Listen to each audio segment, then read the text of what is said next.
Japan భూకంపాలకు సంబంధించిన ఒక కీలకమైనటువంటి అప్డేట్తో నేను మీ ముందుకు వస్తున్నాను. అందరూ అనుకున్నారు 5వ తారీఖు ఏదో జరగబోతోంది అని. ఓవైపు బాబా వంగ ఏదో చెప్పారు, మరోవైపు సైంటిస్టులు కూడా అదే చేస్తున్నారు, అదే చెప్తున్నారు. చాలా ప్రాంతాల్లో వరుస భూకంపాలు, లిటరలీ 7 రోజుల్లో 1000 భూకంపాలంటే అర్థం చేసుకోవచ్చు పరిస్థితి ఎంత దారుణంగా ఉండుంటుందో. ఒక్క రోజుకి 150కి పైగా భూకంపాలు అంటే రోజంతా కూడా అక్కడ భూమి ప్రకంపిస్తూనే ఉండుంటుంది. క్షణక్షణం ప్రజలు గుప్పిట్లో ప్రాణాలు పట్టుకొని ఏ క్షణంలో ఏం జరుగుతున్నటువంటి భయంతోనే గడిపినటువంటి పరిస్థితి మనం చూసాం. కానీ ప్రధానంగా 5వ తారీఖు అనేది మాత్రం, జూలై 5 అనేది మాత్రం ఖచ్చితంగా జపాన్ ప్రజలకు గుర్తుండిపోయేటువంటి రోజుగానే ఉంటుంది.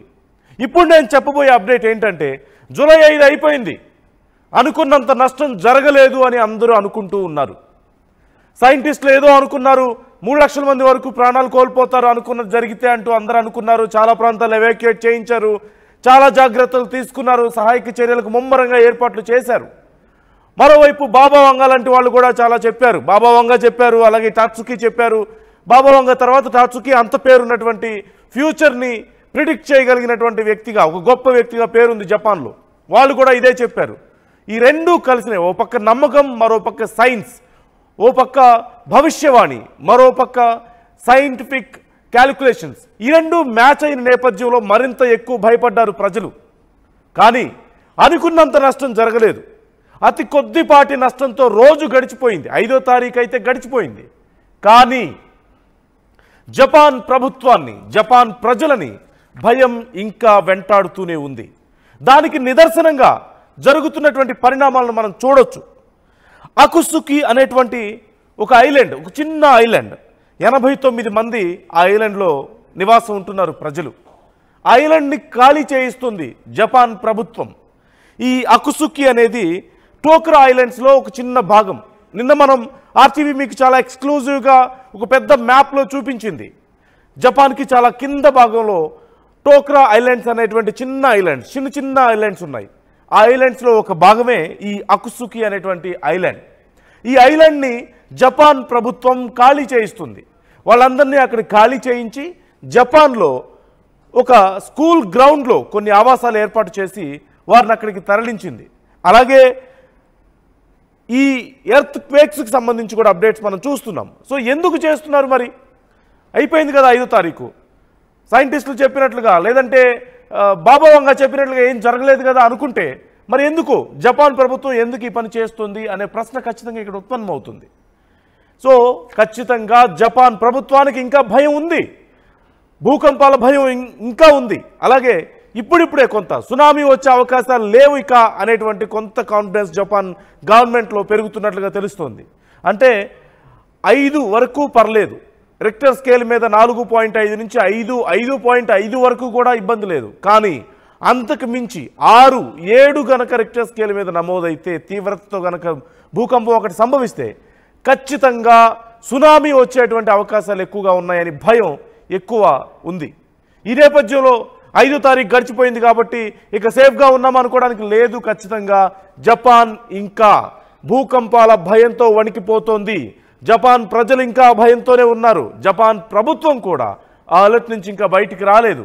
అదే భయంతో జపాన్ ప్రభుత్వం కూడా ఇంకా చర్యలు తీసుకుంటోంది. దానికి ఒక ఎగ్జాంపులే అకుసుకి అనేటువంటి ఈ టోక్రా ఐలాండ్స్లో భాగమైనటువంటి అకుసుకి ఐలాండ్ నుంచి 89 మందిని ఖాళీ చేయించి ఇతర ప్రాంతాలకు తరలించడం. ఇక్కడ మరొక ముఖ్యమైన అంశం, ఇలాంటి చిన్న చిన్న ఐలాండ్స్, ఈ టోక్రా ఐలాండ్స్ పరిసర ప్రాంతాల్లో ఇలాంటి చిన్న చిన్న ఐలాండ్స్ చాలా ఉన్నాయి. 10,000కు పైగా ద్వీపాలు ఉన్నాయి. ఇక్కడ చిన్న చిన్న ఐలాండ్స్ ఉన్నాయంటే అర్థం చేసుకోవచ్చు అక్కడ ఎంత ఇంపాక్ట్ చూపించే అవకాశం ఉంది అనేది. ఈ చిన్న చిన్న ఐలాండ్స్లో ప్రత్యేకంగా చర్యలు తీసుకోవడం కష్టం కాబట్టి అక్కడ ఉన్నటువంటి ప్రజలను చాలా ముఖ్యమైనటువంటి ప్రాంతాల్లో ఎక్కడైతే ఇంపాక్ట్ ఎక్కువగా ఉంటుందో అక్కడి నుంచి ఖాళీ చేయిస్తున్నట్లుగా తెలుస్తుంది. ఒక్కసారి అసలు జపాన్కి ఈ సమస్య ఎందుకు వస్తుంది ఫ్రీక్వెంట్గా అనేటువంటి ప్రశ్న ఇక్కడ అందరికీ ఉత్పన్నమవుతుంది. అలాగే అసలు ఈ టోక్రా ఐలాండ్స్ ఏంటి, జపాన్లో ఈ అకుసుకి ఐలాండ్ ఏంటి, అక్కడ ఆ పరిసరాల్లో పరిస్థితులు ఎలా ఉంటాయి అనేది చాలా కీలకమైనటువంటి ప్రశ్నలు. ప్రజలకు కూడా ఇవన్నీ చాలామందికి వస్తూనే ఉంటాయి. జపాన్కి భూకంపాలు కొత్త కాదు. మొత్తం ఇక్కడ ఈ చిన్న చిన్న ఐలాండ్స్, టోక్రా ఐలాండ్స్ దగ్గర చిన్నగా 10,000కు పైగా ద్వీపాలు, ఓవరాల్గా జపాన్లో చూస్తే 10,000కు పైగా చిన్న ద్వీపాలు ఉన్నాయి. అండ్ జపాన్లో 80% పూర్తిగా పర్వత ప్రాంతం ఉంది. అలాగే మరోవైపు చూసినట్లయితే 111 యాక్టివ్ వోల్కనోస్, అంటే ఏ క్షణంలో పేల్తాయో తెలియని, ఏ క్షణంలో ఎరప్షన్ జరుగుతుందో తెలియని భయంకరమైనటువంటి ఒక వోల్కనో పేలితే ఆ ప్రాంతం అంతా కూడా నాశనం అయిపోతుంది. ఆ చుట్టుపక్కల కొన్ని వందల కిలోమీటర్ల వరకు కూడా ఆ యాషెస్ కానీ లేదంటే ఆ హీట్ కానీ ఆ లావా కానీ స్ప్రెడ్ అయ్యే అవకాశాలు కూడా ఉంటాయి ఎరప్షన్ ఇంటెన్సిటీని బట్టి. సో అలాంటి డేంజరస్ వోల్కనోస్, యాక్టివ్ వోల్కనోస్ 111 ఉన్నాయంటే అర్థం చేసుకోవచ్చు జపాన్ పరిస్థితి. ఓవైపు ఏమో మొత్తం పర్వత ప్రాంతం ఎక్కువగా, మరోవైపు ఏమో యాక్టివ్ వోల్కనోస్ ఎక్కువగా ఉన్నాయి. సో ఈ పరిస్థితుల్లో అతి ముఖ్యమైనటువంటి అంశం ఇక్కడ ఈ భూఫలకాలు ఏవైతే ఉన్నాయో, టెక్టోనిక్ ప్లేట్స్ ఏవైతే ఉన్నాయో ఇవి ప్రధానంగా పెద్ద సమస్యగా మారుతూ ఉంటుంది.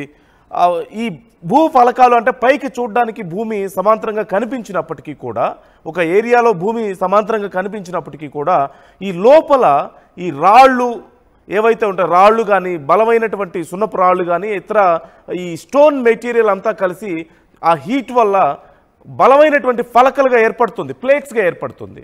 సో వాటి వల్ల ఇవి పైకి కనిపించకపోయినప్పటికీ కదులుతున్నట్లు లోపల అవి కదులుతూ ఉంటాయి. వాటి వల్ల సహజంగా ఎక్కువగా భూకంపాలు అనేవి సంభవిస్తూ ఉంటాయి. కాకపోతే ఒక సింగిల్ ప్లేట్ కనుక పెద్దదిగా ఉంటే సమస్య తక్కువగానే ఉంటుంది. సహజంగా పెద్ద ప్లేట్స్ ఉన్నప్పుడు మూమెంట్ అనేది చాలా తక్కువగా ఉంటుంది. కానీ ఎప్పుడైతే ఈ చిన్న ఐలాండ్స్ మనం ఇప్పుడు జపాన్లో చూస్తున్నాం, చిన్న ఐలాండ్స్ ఉన్నాయో అక్కడ వీటి మూమెంట్ చాలా ర్యాపిడ్గా ఉంటుంది. వాటి వల్లనే చాలా ఫ్రీక్వెంట్గా జపాన్కి ఈ భూకంపాలు అనేవి సంభవిస్తూ ఉంటాయి. మరోవైపు పర్వత ప్రాంతాలు ఎక్కువగా ఉండడం వల్ల కూడా ఇదొక పెద్ద సమస్యగా మారింది. మరోవైపు చూస్తే యాక్టివ్ వోల్కనోస్ ఉండడం, ఈ వాల్కనో ఎరప్షన్ సందర్భంగా కూడా భూమి ప్రకంపిస్తూ ఉంటుంది. వీటి వల్ల కూడా ఈ భూకంపాలు సంభవించే అవకాశం ఎక్కువగా ఉంటుంది. So this is the basic reason, జపాన్లో భూకంపాలు సంభవించడానికి this is the basic reason. So భూకంపాలు అనేవి జపాన్కి కొత్త ఏమి కాదు,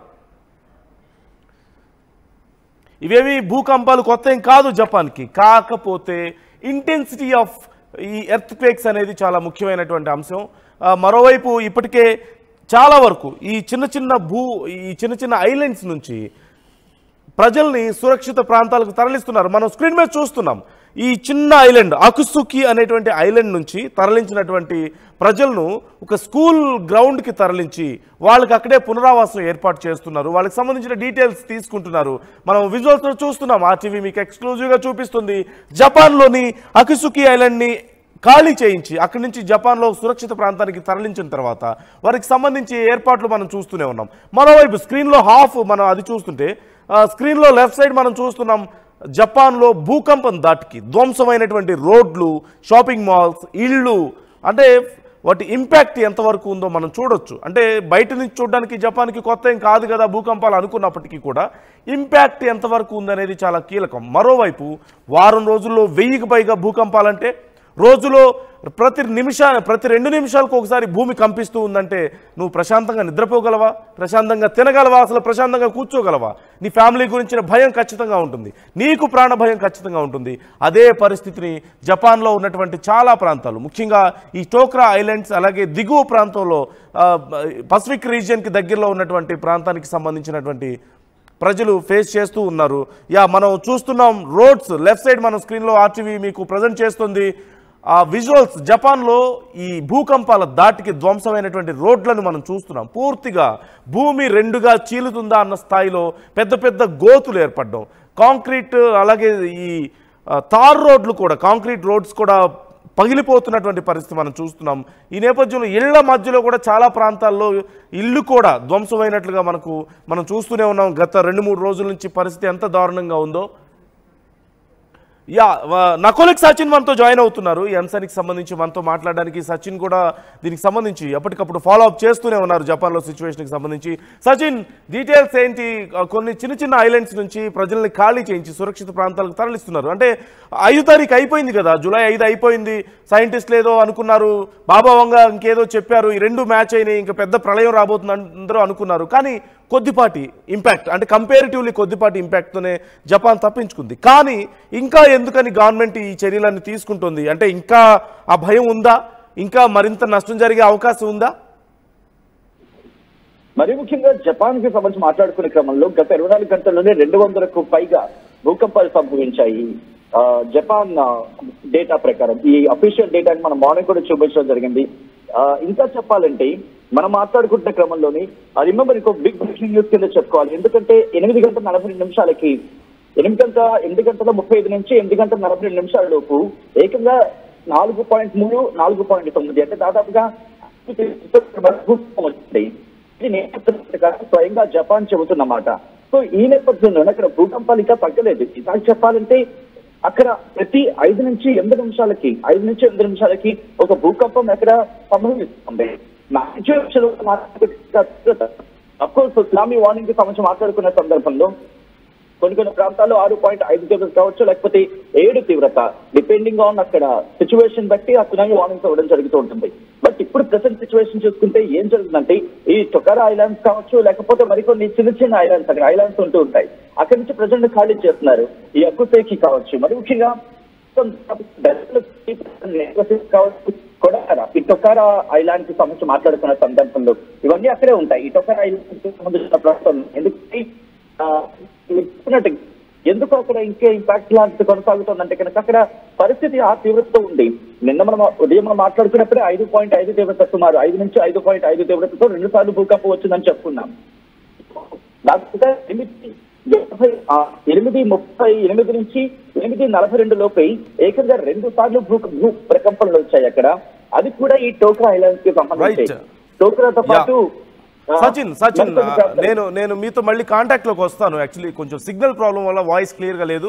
మళ్ళీ మరొకసారి నేను మిమ్మల్ని కాంటాక్ట్ చేస్తాను మరికొద్ది సమయం తర్వాత మరిన్ని అప్డేట్స్ కోసం. సో సిచ్యువేషన్ ఇంకా కంట్రోల్లోకి రాలేదు జపాన్లో పూర్తిగా. ఇంకా ప్రజల్లోనూ ప్రభుత్వంలోనూ ఆ భయం అలాగే కొనసాగుతోంది. మరిన్ని భూకంపాలు అక్కడ వచ్చే అవకాశం ఉంది. జపాన్ ముందే మనం మాట్లాడుకుంటున్నాం, జపాన్కి భూకంపాలు కొత్త కాదు, కానీ ఇంత ఫ్రీక్వెంట్గా రావడం, ప్రతి 4-5 నిమిషాలకు ఒకసారి ఒక భూకంపం వచ్చిందంటే పరిస్థితి ఎంత దారుణంగా ఉందో మనం అర్థం చేసుకోవచ్చు. ఎక్కడో భూకంపం మనకు దగ్గరలో వస్తుందంటేనే, ఎక్కడో ఒక 4 లేదంటే 4.5 తీవ్రతతో మన దగ్గరలో ఒక భూకంపం వచ్చిందంటేనే, అది వింటేనే మనకి భయం వేస్తుంది కదా, అమ్మో మనకేమైపోతుందో అని. లేదంటే కొద్దిపాటి ఈ వైబ్రేషన్స్ భూమిలో వస్తేనే మనం భయపడుతూ ఉంటాం కదా. అలాంటిది ప్రతి 4-5 నిమిషాలకు ఒకసారి ఒక భూకంపం, అది కూడా 4.5 నుంచి 5.5 తీవ్రతతో అంటే మనం అర్థం, రోడ్లు పగిలిపోయేంత, కార్లు కదిలిపోయేంత, ఇళ్ళు కూలిపోయేంత అటువంటి తీవ్రత, ఇంట్లో సామాన్లు కింద పడిపోయేటువంటి తీవ్రత అర్థం చేసుకోవచ్చు ప్రజలు ఎంత భయాందోళనకు గురై ఉంటారో ఖచ్చితంగా. సో గవర్నమెంట్కి కూడా దీనికి సంబంధించి క్లియర్గా ఇన్ఫర్మేషన్ ఉంది కాబట్టే ఏ ప్రాంతాల్లో ఈ ఇంపాక్ట్ ఇంకా వచ్చే అవకాశం ఉందో ఆయా ప్రాంతాలని ఖాళీ చేస్తున్నారు. ముందు మరిన్ని సచిన్ మనతో మళ్ళీ జాయిన్ అవుతున్నారు. సచిన్, మీ వాయిస్ క్లియర్గా లేక మనం కంటిన్యూ చేయలేకపోయాం. Please continue. ప్రస్తుతం ఉన్న సిచ్యువేషన్ ప్రకారం మాట్లాడుకుంటే కనుక ఇంకా అక్కడ ప్రకంపనలు కొనసాగుతున్నాయి. ఆ ప్రకంపనల తీవ్రత మరి ముఖ్యంగా కావచ్చు, లేకపోతే కుజుషిమా ఐలాండ్ కి సంబంధించి ప్రాంతాలు కావచ్చు, ఈ కొన్ని ప్రాంతాలకు, అలాగే నిజామా ఐలాండ్ కి ఈ పక్కన ఉన్న ప్రాంతాల్లోని దాదాపుగా 2.6 తీవ్రత కన్నా ఎక్కువగా 3.3 తీవ్రత, కొన్ని సందర్భాలు 4.9 తీవ్రతతో, ఇంకొన్ని సందర్భాలు 4.3 తీవ్రతతో సంబంధించిన పరిస్థితి ఉంది.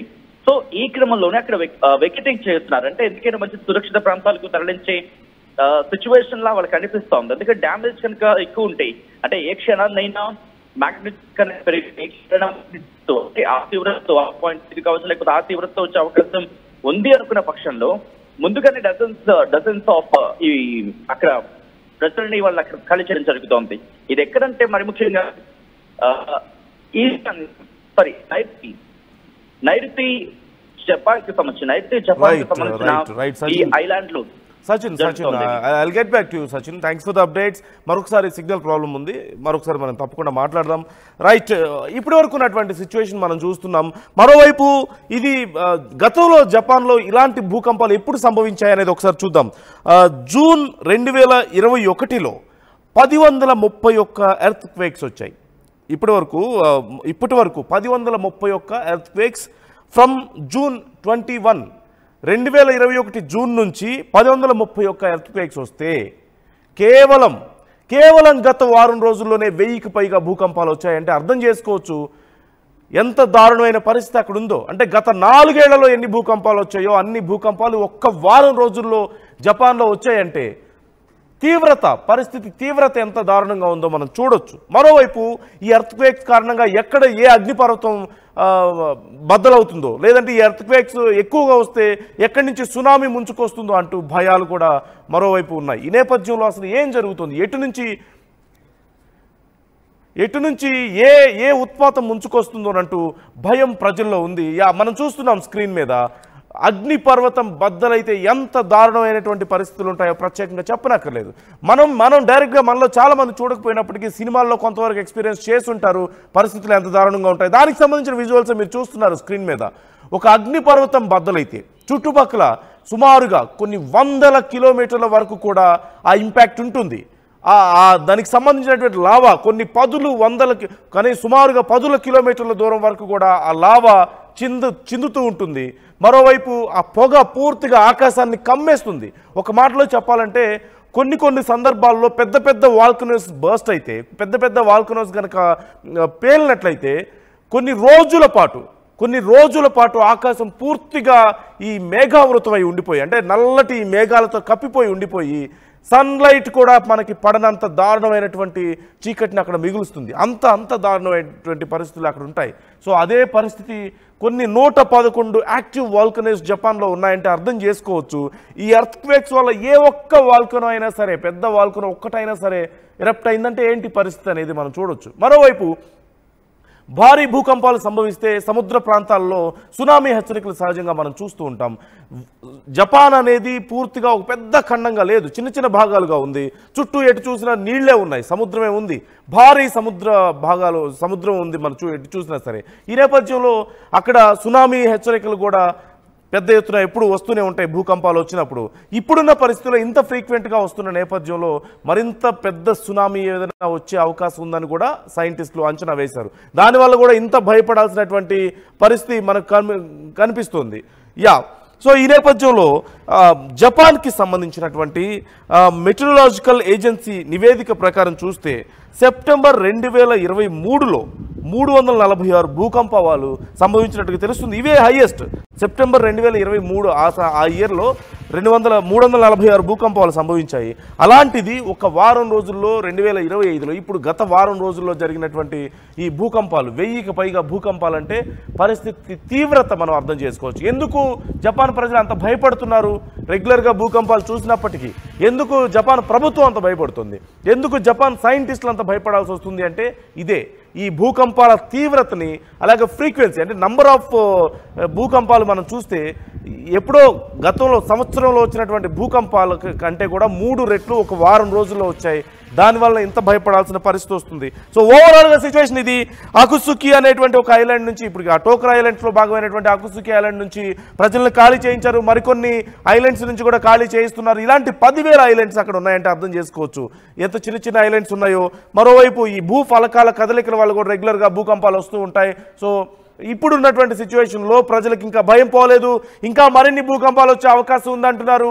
ఇంకా ప్రమాదం నుంచి జపాన్ బయటపడలేదు. ఒక మాటలో చెప్పాలంటే ఇంకా ప్రభుత్వాలు భయంతోనే కొనసాగుతున్నాయి. సో ఎప్పటి వరకు ఈ భయం ఉంటుందో ఎవరు అంచనా వేయలేకపోతున్నారు. కొంత ఇంటెన్సిటీ తగ్గినప్పటికీ కూడా ఎప్పటి వరకు పూర్తిగా పరిస్థితి నార్మల్ అవుతుంది అనేది ఎవరు అంచనా వేయలేకపోతున్నారు.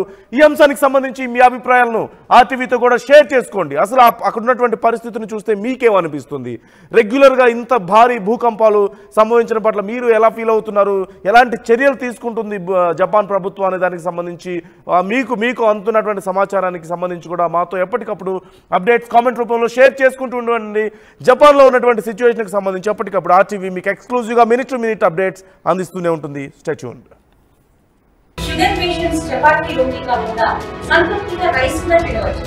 Doctor rice, sugar free rice, doctor rice diabetic rice, sugar pension బియ్యం, డాక్టర్ రైస్. తెలుగులో ఫాస్టెస్ట్ న్యూస్ యాప్ ఇప్పుడు కొత్త అవతారంలో 5 సెకండ్లోనే పూర్తి వార్తా సమాచారం మీ చేతుల్లోకి. సోషల్ మీడియా ట్రెండ్స్ మీ కళ్ళ ముందుకే live TV and voice search options తో ఇప్పుడే డౌన్లోడ్ చేయండి. యాప్ లింక్ డిస్క్రిప్షన్ లో ఉంది.